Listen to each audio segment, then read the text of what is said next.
The Morrigan, the Irish goddess of death, war and faith, was a member of the Cu Cullen, the pantheon of ancient Celtic deities.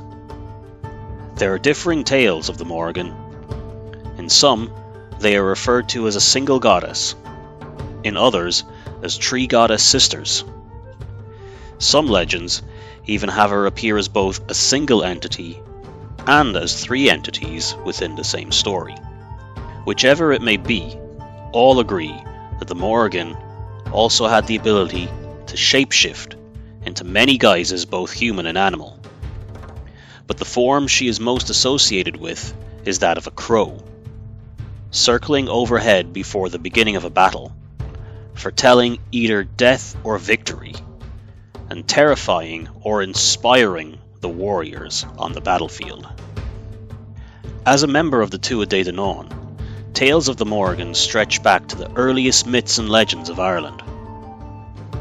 From the Cu Cullen's arrival in Ireland, to their wars with the people of the Firbolg and the Fomorians, to establish and maintain control of the island. However, some of her most well-known tales are her interactions with the legendary hero, Cu Cullen. Their first encounter with Cu Cullen, she appeared as a red-headed woman riding a chariot with one horse and attempting to drive cattle from his land. Cu Cullen believed this to be a challenge and attacked her, not knowing who she was. But before he could land his blow, the woman transformed into a crow and flew away before landing on a branch of a tree nearby. Cu Cullen, realizing now who he had encountered, attempted to make amends, saying that he would have acted more wisely had he known who she was. However, his words did not appease them, and she foretold that he would die in an upcoming battle, and that they would be there to signal it. The Morrigan would next appear to him as a young beautiful woman the night before the battle that would be the start of Untitled Chapter. The Morrigan attempted to seduce Cu Cullen, but he rejected her, as his mind was focused on the coming battle, where he would stand alone to defend Ulster from the armies of Queen Maeve of Connacht. Again, he did not know she was the Morrigan. Outraged at being rejected, she would attempt to hinder him in that battle.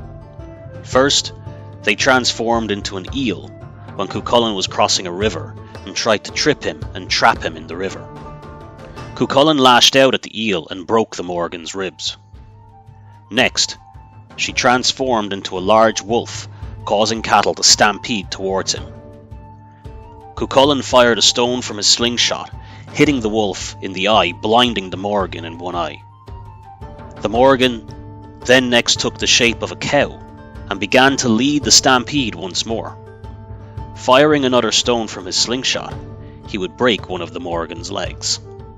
After Cu Cullen had won the battle with Queen Maeve's army, and as he travelled home, he encountered an old woman milking a cow. The old woman had 3 injuries: a broken leg, one eye blinded, and broken ribs. It was indeed the Morrigan once more, and yet again Cu Cullen did not recognize her. She offered him 3 drinks of milk from the cow, which Cu Cullen gladly accepted, and with each drink he blessed the old lady, healing each of her 3 wounds. She then reveals herself to be the Morrigan, transforming into a crow once again and flying away. Cu Cullen left, saying that had he known she was the Morrigan, he would not have healed her wounds. Depending on who is telling the story of Cu Cullen's final battle, there are 2 encounters before it that some Shanachie attribute to being the Morrigan.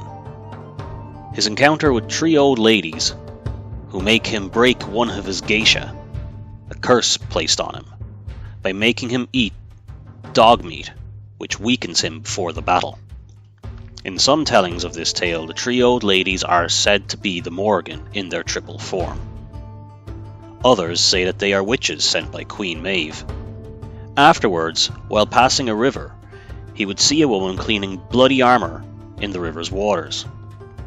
Armour, which is the same as the armour he was wearing. Some storytellers say that this is the Banshee, others that it is the Morrigan. but both versions say that the lady foretells his death, claiming the armour she cleans is in fact his own. Their final encounter with Cu Cullen would indeed be at the end of his final battle.